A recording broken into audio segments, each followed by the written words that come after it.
নমস্কার বন্ধুরা, সীমা রান্নাঘর। আদনে মাছের ঝোল।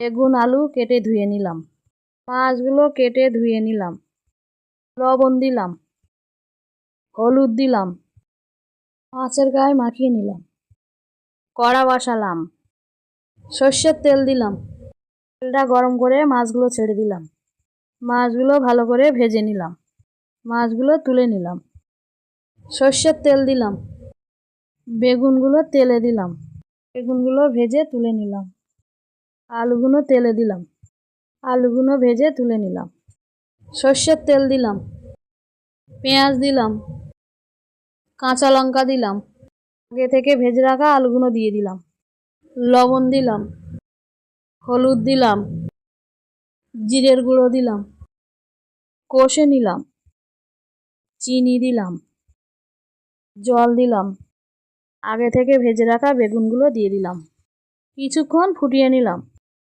মাছগুলো দিয়ে দিলাম, আরও কিছুক্ষণ ফুটিয়ে নামিয়ে নিলাম। আমার রান্নাটা ভালো লাগলে লাইক, সাবস্ক্রাইব, কমেন্ট, শেয়ার করুন। ফ্যান্টাস্টিক।